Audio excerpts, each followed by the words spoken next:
Parce que le danger aussi, parce que c'est quoi, qu'est-ce que tu appelles le bon sens? Peut-être que toi, ce que tu appelles le bon sens, moi, je ne suis pas d'accord avec toi.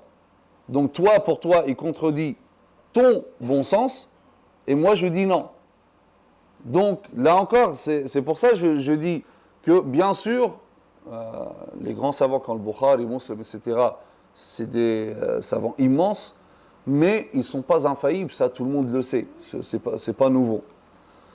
Mais de là à dire que faut faire attention et mettre en garde les gens contre Sahih al-Bukhari, et lorsqu'il y a un hadith, non, je ne parle pas de toi, parce que je sais que ça se dit, même sur Internet, certains, etc., ils disent que s'il y a un hadith qui est rapporté, il faut le passer, donc l'examiner par la raison. S'il contredit la raison, il faut le rejeter, quel que soit le rapporteur. Là, ça peut être dangereux, parce que ta raison n'est pas la mienne, n'est pas la raison de l'autre, etc. Donc les choses, ça ne se passe pas comme ça, et c'est aussi faire preuve de mépris face à ces savants-là, des grands savants qui ont passé leur vie à recueillir les hadiths, etc. Et vraiment, ils ont atteint un niveau extraordinaire. On ne peut pas venir, nous, maintenant, le hadith, il contredit la raison. Je ne peux pas réfuter un hadith sous prétexte qu'il contredit la raison. Ça, c'est une chose. Maintenant, les savants, ils ont déjà fait des efforts d'analyse, ils ont rejeté certains, c'est très peu, les hadiths rapportés par le Bukhari ou Muslim ou d'autres, mais pour tomber sur un hadith rapporté par le Bukhari ou Muslim qui n'est pas authentique, c'est vraiment très très rare. Pour quelqu'un du commun des musulmans, c'est presque impossible. Le danger, c'est de se dire après que parce qu'il y a ça, donc je dis, moi, je me base sur mon bon sens. Voilà. Ça, c'est un danger. C'est un danger. Parce qu'il se peut des fois, je crois que le hadith contredit le bon sens, mais en réalité, parce que je l'ai mal compris. Je ne parle pas de ce hadith-là. Ce hadith-là, Aïcha l'a rejeté, on est d'accord avec Aïcha, ça ne pose pas de problème. Mais généraliser ça après, avec tous les hadiths, chaque hadith qui contredit le bon sens, que je crois être le bon sens. Sauf que si j'ai vraiment ici l'arrogance de croire que ce que moi je pense, c'est le bon sens. Là, ça devient très dangereux. Donc là, il faut, avant de juger un hadith, il faut voir les commentaires, les autres hadiths, etc. Et peut-être que finalement, j'avais mal compris le hadith. Donc il ne faut pas se précipiter et juger un hadith.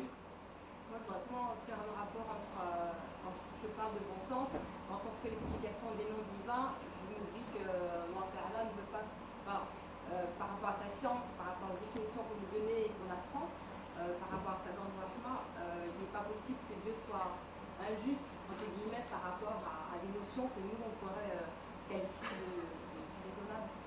Oui, mais le problème, c'est ce nous, le nous nous qui allons qualifier cette chose de pas raisonnable.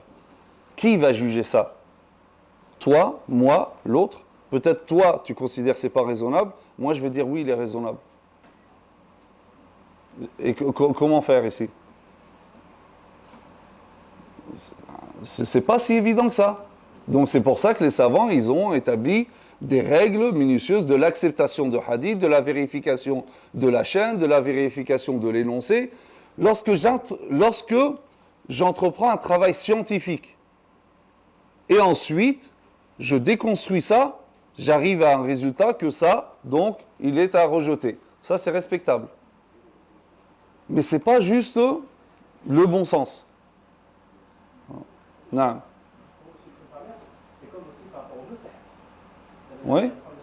Dans la logique, j'ai l'impression que logique, nous, humains, normal. Oui. On ne fait pas de la même manière que la conversation nous enseignait. C'est ce qu'a dit Ali ibn Abi Talib, en revenant au bon sens. Ali ibn Abi Talib disait par rapport au masah sur les chaussettes.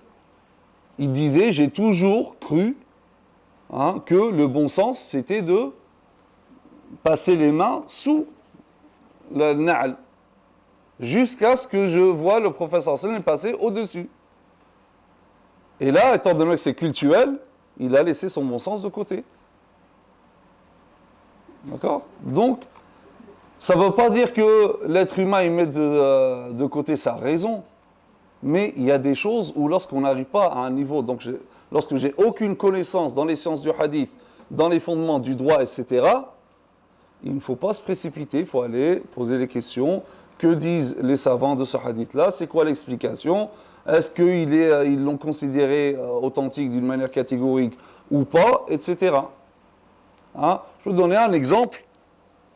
On peut entendre certains réfuter un hadith rapporté par l'imam Muslim lorsqu'il parle de la création des cieux et de la terre.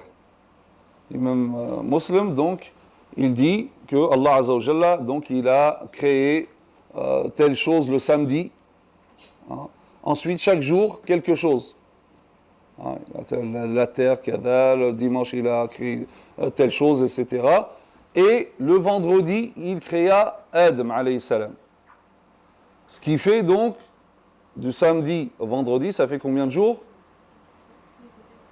7 jours. Certains donc disent ce hadith-là, il contredit le Coran, donc on le met de côté. Pourquoi? Parce qu'effectivement, Allah Azza wa Jalla parle de la création des cieux et de la terre dans le Coran en 6 jours. Il dit voilà, 6 jours, là 7 jours, c'est le bon sens. Ça? Donc c'est le bon sens, donc ce hadith-là, il contredit le Coran, donc on le rejette. Ça paraît comme ça, oui, c'est le bon sens, mais en réalité, c'est pas le bon sens. Et en réalité, il n'y a aucune contradiction. Et les personnes qui disent ça, ils auraient dû déjà se poser la question. L'imam Muslim, lorsqu'il a rapporté ce hadith-là, il ne connaissait pas le Coran, l'imam Muslim? Bien sûr qu'il connaissait. Il ne connaissait pas les versets qui parlent de la création des cieux et de la terre en 6 jours? Bien sûr qu'il le savait. Et en réalité, il n'y a aucune contradiction. Pourquoi? Parce que les 6 premiers jours, du samedi au jeudi, ça parle de la création des cieux et de la terre. Bien que Adam, alayhi salam, il a été créé bien après les cieux et la terre.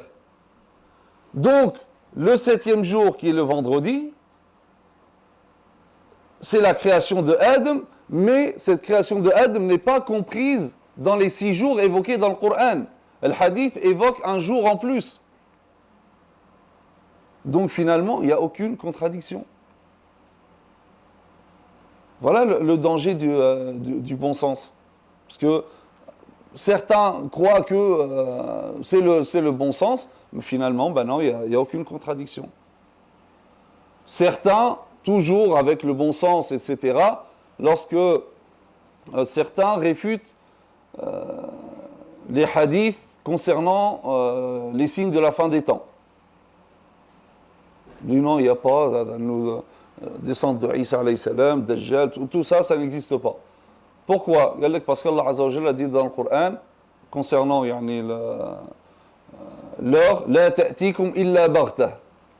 Elle n'arrivera à vous que soudainement. Donc, étant donné que l'heure arrive soudainement, donc on ne peut pas connaître les signes, etc. Alors que finalement, c'est une très mauvaise compréhension, comme le dit Cheikh Mohammed Tahar Ben Achour dans son tafsir. Il dit que la ta'tikum illa baghtah, elle ne viendra à vous que soudainement. C'était une réponse à une question posée au prophète sallallahu alayhi wa sallam, c'est quand l'heure?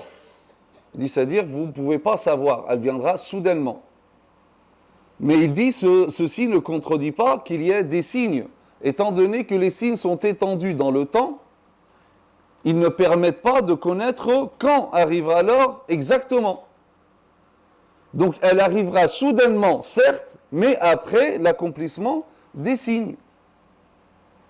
Donc là encore, il n'y a aucune contradiction. Alors que certaines personnes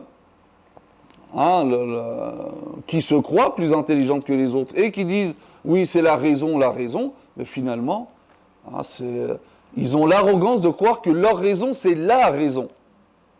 Donc c'est pour ça que je dis c'est dangereux. Donc c'est pas toute chose comme ça qu'on peut...